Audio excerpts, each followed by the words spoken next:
With a recap of what was day 3 in the trial of Sean Diddy Combs. Once again, the prosecution's star witness, Cassie Ventura, was on the stand, and her testimony was both graphic and disturbing. Obtained by CNN appears to show the music mogul assaulting his then-girlfriend, Cassie Ventura, at a hotel in 2016.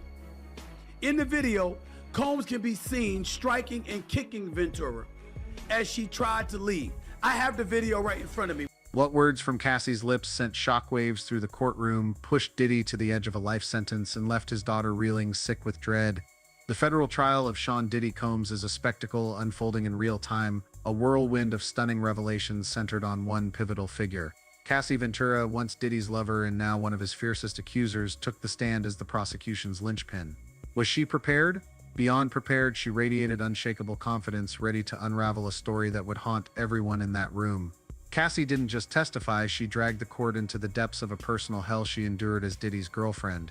This wasn't merely about the brutal violence captured in that 2016 hotel video the world already knew. No, she peeled back layers of something far darker, twisted games and secret parties so depraved they defy imagination. Then came the names. Names of those allegedly coerced, drugged, and filmed, their identities spilling into the open like a dam breaking. The courtroom held its breath as each revelation landed heavier than the last. Just a few feet away sat the man who forged the Bad Boy Records empire, once hailed as hip-hop's untouchable king. But Sean Diddy Combs was no monarch in that moment. His face, once a fortress of charisma, crumbled into panic as Cassie's testimony carved through his legacy. Picture it, the mogul who'd strode in with the swagger of a titan, now frozen, his eyes betraying a dawning horror. These accusations, backed by the evidence Cassie clutched, texts, recordings, perhaps more, could lock him away for life, his empire reduced to ash. If you thought this scandal was just a publicity stunt, listen to Cassie's own words. Who was forced into what? Who supplied the drugs? Who filmed those sick games? Does she hold the critical evidence to lock up this music titan, or is there an even bigger secret waiting to be unveiled? This trial might spell the end of a showbiz empire, and here's everything Cassie revealed. Uncut, unfiltered, all in this video. Live from the Southern District Court in New York, Manhattan woke to a tense electric atmosphere this morning. A biting wind swept across the steps of the Southern District Courthouse, where a swelling crowd gathered in breathless anticipation. Reporters jostled for position, cameras flashing like a storm about to break. Women's rights activists held aloft bold red banners proclaiming justice for Cassie. Meanwhile, a small but vocal group of Diddy supporters chanted, "They're slandering our king." One banner, caught by a gust of wind, fell to the ground, revealing a handwritten message, "The truth will prevail." And then the main act took the stage. Diddy strode into the courtroom, his presence radiating an almost arrogant confidence. Flanked by a cadre of elite lawyers paid millions to shield an empire teetering on the brink, he moved like a man untouchable. But that swagger, it was destined to crumble. Across the room, on the witness stand, stood Cassandra Ventura, known to the world as Cassie. 8.5 months pregnant, her hand rested gently on the hem of a simple brown dress. Her face, bare of heavy makeup, carried an unshakable resolve in her eyes. In the rows behind, her husband, fitness trainer Alex Fine, sat on the right, his gaze a quiet beacon cutting through the shadows, fueling her with unspoken strength. This was no ordinary trial. This was the moment an empire faced its reckoning. For over a decade, the relationship between Diddy and Cassie had burned bright, only to fade silently in 2018. But the secrets buried in the darkness of those years, they were about to be dragged unsparingly into the light. Over a year ago, Cassie filed a lawsuit against Diddy, accusing him of abuse, control, and sexual exploitation. Allegations the hip-hop mogul fiercely denied. The civil case was settled in a mere 24 hours, a speed so dizzying it raised eyebrows across the industry. But the story didn't end there. Those accusations lit a fuse that sparked a federal investigation. What began as a quiet civil suit exploded into the biggest scandal to rock American entertainment in years. Today, Cassie isn't here to sue, she's here to testify, in public, under oath. She's doing well. She got a restful night. She's ready for cross-examination, and we're very confident that she's going to do perfectly. Thank you. All right, thank you. What really happened behind those closed doors? How could a romantic relationship twist into the living hell Cassie describes? And the question that haunts most, How could a woman endure such horrors for an entire decade? This isn't just a tale of Cassie and Diddy. It's a story of power, control, violence, and the complicit silence of an industry, of a society. A society that once worshipped the glitz and glamour, blind to the darkness lurking beneath. Cassie, now carrying the child of another man, has sacrificed everything: her privacy, her safety, even the peace of her final trimester. All to stand in the eye of a media storm, reliving the most agonizing memories of her life. Step into the shattering details of Cassie's second day of testimony and discover why this isn't merely a trial. It's an unmasking of the demon once hailed as the entertainment titan named Diddy. At 10:12 a.m., the name Cassandra Ventura, known to the world as Cassie, rang out in the courtroom. Before her, two witnesses had taken the stand, laying the first grim pieces of a puzzle that would stun the world. Nearly 9 months pregnant, Cassie stepped onto the witness stand, her frame trembling, yet her eyes blazing with resolve, like a warrior braced to confront the ghosts of her past. The air in the courtroom was taut as a bowstring, not a whisper, not a stray sound. Every soul seemed to hold their breath, poised for the truths she would unveil.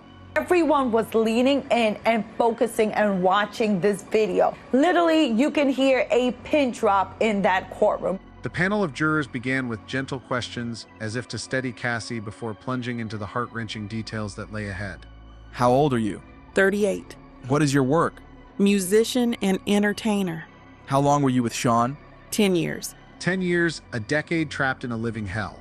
In 2006, Cassie, a 19-year-old with starry eyes and boundless dreams, signed with Bad Boy Records, Diddy's empire. She had no idea that step would lead her into the clutches of a tyrant. Love for Diddy wasn't an emotion, it was an invisible chain, strangling her soul, crushing her dignity. In a haunting testimony that chilled the courtroom, Cassie ripped away the glittering facade of the music world to expose a horrifying truth. To the public, Diddy was the music mogul, the mastermind who built Bad Boy Records, turned artists into superstars, and expanded his reign into fashion and media, but behind closed doors, as Cassie revealed, he was a monster, violent, controlling, and utterly ruthless. She said that Sean Combs directed everything from what she had on, to the lighting in the room, to how she was supposed to interact with the person that she was having sex with. Diddy held Cassie's life in a vice grip, dictating every detail: the color of her nails, white French style, the cut of her hair, even the way she spoke to others, especially in the bedroom. The freak-offs, those sordid gatherings she was forced to endure, weren't her choice. They were Diddy's twisted pleasure, watching her with other men, not because she desired it, but because she was too young, too naive, desperate to please the powerful man who controlled her career with an iron fist. Let me show you a video. Where is this? The Intercontinental in Los Angeles. It was after a freak-off. What does that entail? The hiring of an escort, setting it up. How did you feel when he first asked for it? Confused, nervous. I wanted to make him happy. Did you agree to one when he first proposed it? Yes. Then there were more. It wasn't something I wanted to do, at least not that frequently. Just 6 months after meeting Diddy, Cassie was dragged into the sinister underworld of freak-offs, depraved marathons stretching 36 to 96 hours, sometimes 4 relentless days. These weren't rare indulgences, they were a weekly ritual staged in opulent hotels like the Intercontinental, Trump Gramercy, or Mandarin Oriental under aliases like Jackie Star or Frank Black, cloaking their darkness in false names. Combs suggested hiring an escort to have sex with her while he watched. My stomach churned, Ventura said. I was confused, nervous, but also loved him very much and wanted to make him happy. Cassie described hotel rooms drenched in blood, urine, and so much baby oil that the judge had to halt the prosecutor's questioning. She was forced to recruit escorts through Craigslist or Backpage, men like Clayton Howard or The Punisher, and perform with them in warped scenarios scripted by Diddy himself. Every detail was his to command: the flicker of Glade candles, the room's precise temperature, Johnson's baby oil for a glistening effect, and Astroglide lubricant. If we ran out, I had to call the front desk and tip them, she recounted, her voice flat, as if reciting a nightmare she couldn't escape. Cassie revealed how Diddy coerced her into taking ecstasy, cocaine, Molly, GHB, Special K, and mushrooms to keep her awake through those endless days. I vomited from ecstasy and MDA, she said. GHB made my heart race. I hated it. Sometimes Diddy watched via FaceTime, treating her like a toy in his twisted game. I felt disgusted, she confessed. Too much in my mouth. I was choking. Once candle wax was poured onto her skin. I didn't want it, she insisted, her hands cradling her pregnant belly as if shielding her unborn child from the horrors of her past. The breaking point came one night in Las Vegas in 2010. High on ecstasy, Cassie lay on the hotel floor, dim lights casting an eerie glow. Diddy and an escort stood over her, urinating on her face. I was gagging, she sobbed, her voice breaking. I felt filthy, worthless. But if I refused, he'd beat me. The courtroom fell deathly silent, even veteran reporters frozen by the ghastly truth. Cassie admitted she once looked forward to the freak-offs, not for pleasure, but because they were her only moments alone with Diddy. I loved him, she choked out. I thought it was how to make him happy. Her confession laid bare the cruel psychological manipulation she endured, young and naive, in the grip of a predator. Did you want to stop? Yes, I was humiliated. I didn't have those words then. I couldn't talk to anyone about it. Did you tell him you didn't want to? Yes. Why did you feel you couldn't say no? I didn't want to make him angry or upset after he'd shared this part of himself with me. Fear became her constant companion. Diddy recorded the freak-off videos, wielding them as a blackmailer's weapon to keep Cassie in chains. A 2010 email laid bare in court showed her pleading to stop, but Diddy's response was a chilling threat he'd leak the videos online. I deleted them from my devices, she said, her voice heavy with disgust. They were vile. Yet she lived in dread, unsure if Diddy still held those damning files. Cassie also revealed how he menaced her family, vowing retribution if she dared speak out. Did you get in arguments? Yes, it would result in dragging. What else did he do? Me in the head if I was down. How frequently was he? Too frequently. I would get black eyes and... The horror didn't stop at sexual abuse and control.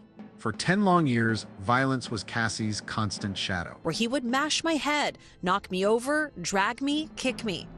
Cassie's voice trembled as she recounted a nightmare of brutality, a relentless storm of violence that left her broken. She spoke of savage beatings, her head smashed, her body dragged across floors, kicked, stomped, hurled against walls, shoved down stairs, and choked until the world faded to black. Each blow wasn't just physical, it carved scars into her soul, wounds that time could never heal. But one memory burned brighter than the rest.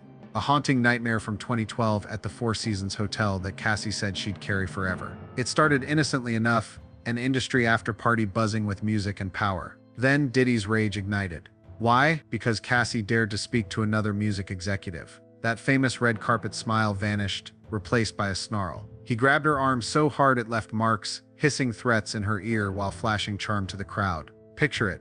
A man who owned every room he walked into, dragging her through the hotel lobby like a possession, her pleas drowned out by the clatter of wealth and fame. Hotel security approached, their eyes widening as they recognized Diddy. "Everything okay?" one asked. A nod from the mogul and they melted away, leaving Cassie alone in his grip. No one asked her if she was okay. Up in the room, the mask was gone. A champagne bottle flew past her head, shattering against the wall. Lamps smashed, tables flipped, the room torn apart in his fury. For over 48 hours she was a prisoner, her phone snatched, her freedom stolen, threats ringing in her ears if she dared call for help. "I thought I was going to die that night," she whispered, her voice so soft the courtroom leaned forward, hanging on every word. The next morning, in the dim light of a bathroom mirror, she snapped photos, bruises snaking across her arms, a split lip, a neck red with violence. "I took them because I was afraid no one would believe me," she said, her words cutting through the silence. Then came the 2016 surveillance video, projected for all to see. Grainy footage showed Diddy dragging Cassie down a hotel corridor, her body limp, her fight fading. The prosecutor's voice was sharp. "Where is this?" "The Intercontinental," Cassie answered, her voice steady now. "That was the night I tried to escape. I reached for the hotel phone. He ripped it away, took my bag, everything." The photos she took afterward, raw, desperate images of bruises and a torn lip, hit the jury like a shockwave. One female juror covered her mouth, stifling a gasp. Two male jurors turned away, unable to face the truth, staring back from the courtroom screens. "I took them because I was afraid no one would believe me," Cassie repeated, her words a quiet but unshakable indictment. In that moment, the untouchable king of music looked small, his empire crumbling under the weight of her truth. Cassie didn't just bring her story to the courtroom. She brought an arsenal of evidence meticulously gathered in secret over years. Text messages, emails, photos, audio recordings, each one a dagger aimed at Diddy's carefully crafted empire. In them, he was both contrite and menacing, apologizing for brutal beatings in one breath, threatening to torch her career in the next. One message laid bare his desperation, a staggering $2 million offer for a clean break, a bribe to bury the past and keep her silent. But the real shock? Messages from A-list stars, a chart-topping rapper, a beloved pop diva, a veteran producer, all expressing horror at what they'd witnessed. Their words shredded Diddy's public claims that no one ever saw him do wrong, exposing a truth the world hadn't seen. The prosecution didn't hold back, reading Diddy's chilling threats aloud. Demands for Cassie to recruit other women. References to hidden cameras capturing it all. Photos of her injuries corroborated by friends flashed on the screens, each bruise a silent scream. Hospital records under a false name and flight logs tying Diddy to the infamous freak-off parties, complete with hired escorts, wove a damning web. Cassie's voice broke as she described flipping through a notebook, a grim roster of escorts Diddy used, and how he forced her into encounters she never wanted. "I felt like an object," she said, her voice shattering, tears spilling over, like something for him to use. Amid the horror, Cassie paused, her gaze lost in the void. In a moment that stopped the courtroom cold, she confessed she had once loved Diddy with every fiber of her being. "He was my everything," she whispered, her voice trembling. "Those freak-offs, they were the only times I got him to myself. The only moments I felt connected to him." Her words hung heavy, a gut punch no one saw coming. Who could imagine it? In the heart of a nightmare, Cassie had clung to love, sacrificing herself for fleeting scraps of warmth from the man she adored. But that love became her prison. Diddy, she said, turned her into a puppet, twisting her mind and strangling her musical dreams. "I stopped feeling human," she sobbed, reliving the days she bent to his will, using drugs, enduring freak-offs, all to escape his wrath. "I was just a young girl, thinking he'd lift my career," she choked out, her voice raw with pain. The jury sat frozen, jurors' eyes glistening, as the weight of her words rewrote the story of a mogul's legacy. This wasn't just testimony, it was the unraveling of a myth, and Diddy could only watch as his untouchable crown slipped away. At the defendant's table, Diddy sat rigid, his face a mask of stone, fingers clenched around a water glass. The swagger he'd strutted in with that morning? Gone, obliterated within 30 minutes of Cassie's searing testimony. He fumbled with his tie, his cufflinks, scribbling frantic notes, whispering to his lawyers, but most of the time his eyes were locked on Cassie, a piercing glare that seemed to burn through her. Cassie never met his gaze, not once, as if his presence was a shadow she refused to face. But when she unveiled her arsenal, text messages, emails, apologies from Diddy for his violence, threats to crush her career, his shock was palpable. He had no idea she'd been safeguarding these secrets for years. Messages from his inner circle, big-name friends and business partners, confirmed they'd seen his dark side at private parties. One, from producer Dallas Austin, a friend Cassie trusted, pleaded for her safety. These, alongside photos of her wounds and hospital records under a false name, painted a portrait of a Diddy the world never knew. Cassie went further, naming Diddy's loyal lieutenants, security, drivers, a former chief of staff, a financial handler, and their roles in his web of control. 7 photos of these figures flashed on the prosecutor's screen, and Diddy couldn't stay still. He shot to his feet, fury erupting as he roared, "This is a lie. She's trying to destroy me." His lawyers scrambled, yanking him back to his seat, but Diddy kept shouting, railing about betrayal. Court officers had to escort him out, leaving the courtroom in chaos.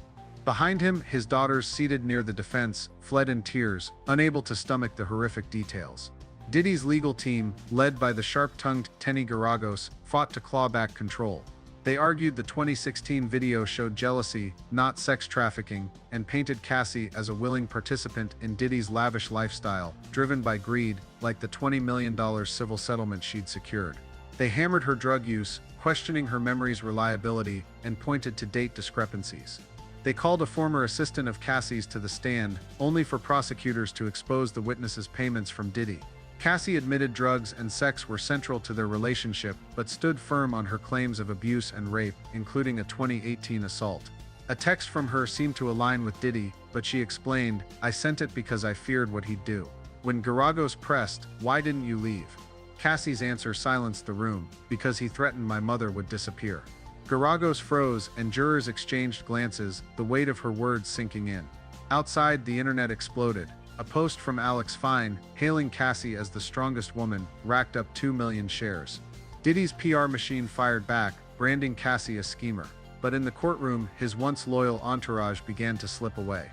As evidence piled up, texts, photos, recordings, they quietly exited, leaving Diddy nearly alone, just him and his lawyers against a tidal wave of truth. The man who'd ruled an empire now looked like a king dethroned, his legacy unraveling with every word Cassie spoke.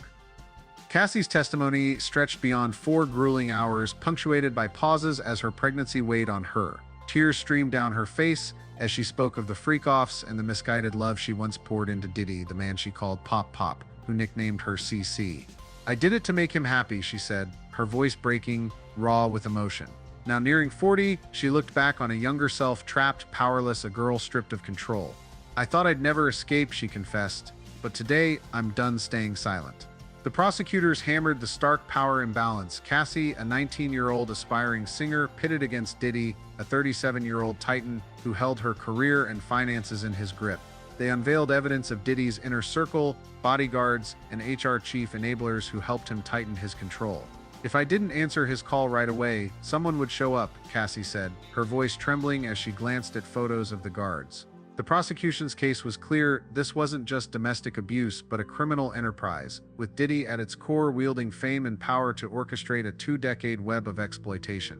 As Cassie stepped down from the witness stand, supported by her husband Alex, her eyes were weary but free of fear. Gone was the naive 19-year-old who'd entered Diddy's world.